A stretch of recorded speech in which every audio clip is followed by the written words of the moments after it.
La majesté du roi de Haute et Basse-Égypte, Snéfrou, parcourait toutes les pièces du palais royal pour se chercher un divertissement, mais elle n'en trouvait pas. Allez me chercher le ritualiste en chef et scribe du rouleau, Djadja et Manque.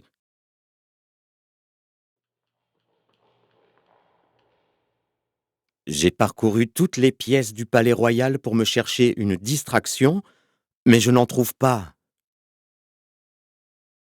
Que ta majesté se rende seulement au lac du palais. Équipe-toi d'une embarcation avec toutes les belles femmes de l'intérieur de ta résidence. Et ta majesté se divertira à les voir pagayer dans un sens et dans l'autre, contemplant les beaux fourrés de ton lac, contemplant ses champs et ses beaux rivages. Tu en seras diverti. Je vais m'organiser une promenade sur l'eau. Qu'on m'apporte 20 rames en ébène plaquées d'or avec leurs poignées en bois de pin plaquées d'électrum. Qu'on m'amène 20 femmes qui aient un beau corps, une poitrine ferme et les cheveux tressés, et qui n'est pas encore enfantée.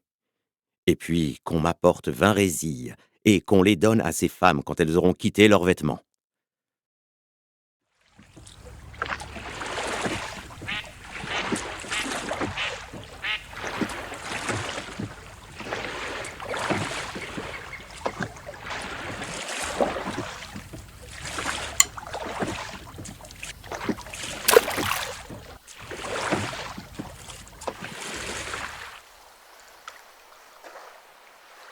Vous ne pagayez plus? Notre bareuse a cessé de pagayer. Pourquoi ne pagaies-tu plus?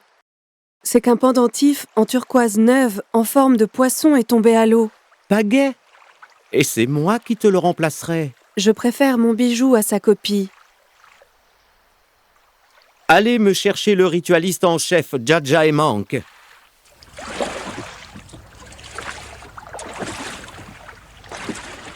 Djadja et Manque, mon frère, j'ai fait comme tu m'avais dit. Et ma majesté s'est divertie à les voir pagayer. Mais le pendentif en turquoise neuve en forme de poisson d'une bareuse est tombé à l'eau. Elle a cessé de pagayer et elle en est venue à perturber son rang. Je lui demandai « Pourquoi ne pagaies-tu plus ?» Elle me répondit « C'est qu'un pendentif en turquoise neuve en forme de poisson est tombé à l'eau. » Je lui dis « Pagaie, et c'est moi qui te le remplacerai. » Mais elle répondit « Je préfère mon bijou à sa copie. »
Début de l'enseignement qu'a donné le roi de Haute et Basse-Égypte, Séhétépibré, le fils de Ré Amenémat.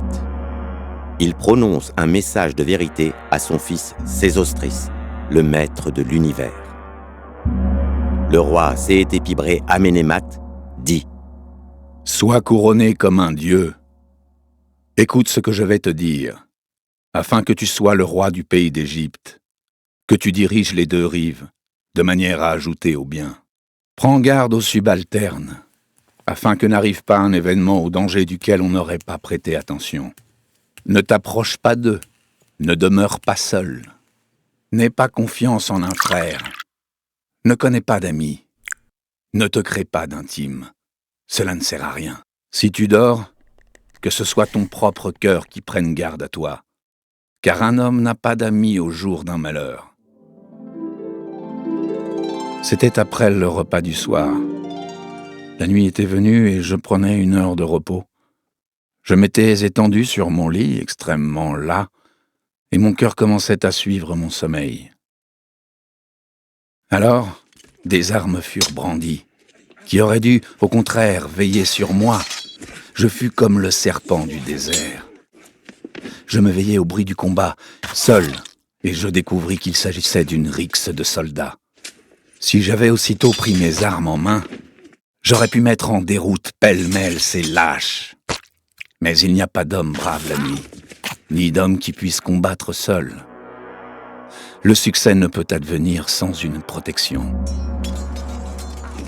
Vois, cet attentat est survenu alors que j'étais sans toi, alors que la cour n'avait pas compris que je te transmettais le pouvoir, alors que je ne trônais pas encore en ta compagnie.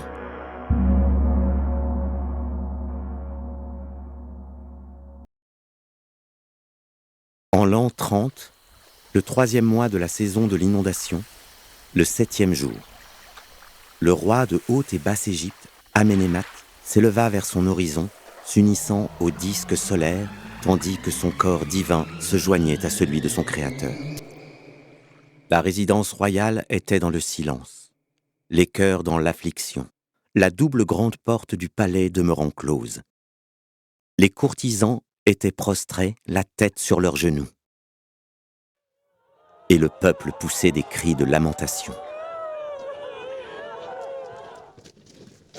Or, Sa Majesté avait envoyé une armée en Libye. Son fils aîné, le dieu parfait Sésostris, en était le chef. Il avait ainsi été dépêché pour frapper les pays étrangers et châtier ceux qui étaient dans la contrée des Tchéhénous. Maintenant, il s'en revenait, amenant des prisonniers appartenant aux peuplades Tchéhénous et toutes sortes de troupeaux innombrables.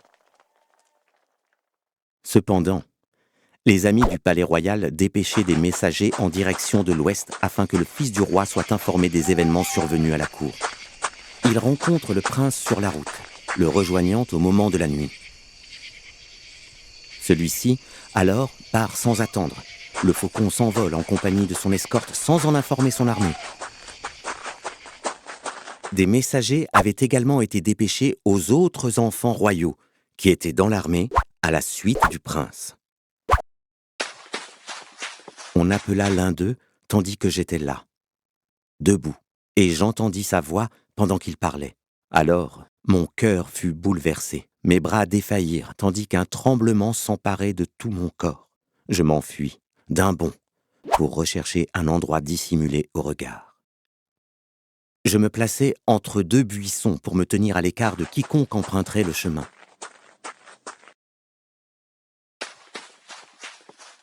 Puis je partis vers le sud. Je ne pensais pas atteindre la résidence royale, car j'imaginais bien que des querelles allaient survenir, et je craignais de ne pouvoir y survivre. Je continuai ma route et atteignis les murs du prince, qui avaient été construits pour repousser les bédouins et écraser ceux qui parcourent le sable. Je m'accroupis alors dans un buisson, craignant que le guetteur de garde sur la muraille ne m'aperçût. Je me mis en marche seulement au moment de la nuit, et lorsque le jour vint, j'avais atteint la région de Pétène.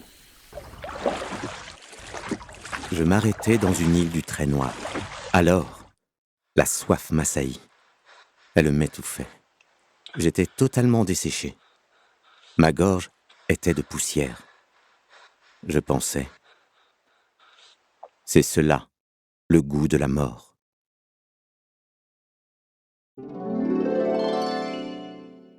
Un jour, à l'époque du pharaon Amasis, le roi dit à ses notables: « J'aimerais boire du vin Kelbi d'Égypte. »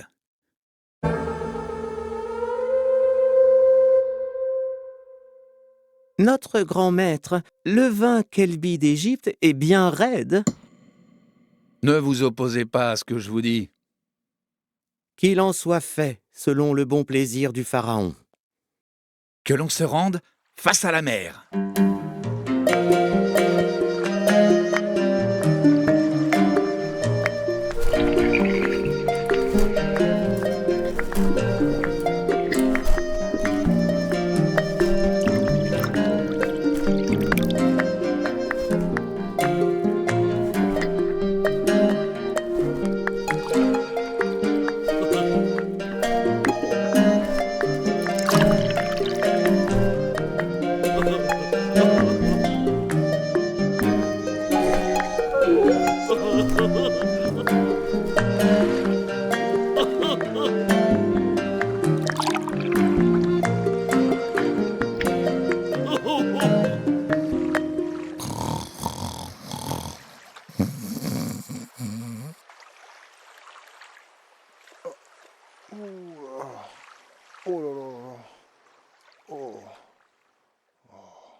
Est-ce possible ce qui arrive? Pharaon a une sévère gueule de bois. Notre grand maître, quel est le mal qui affecte Pharaon? J'ai une sévère gueule de bois. Je ne pourrai accomplir aucun travail.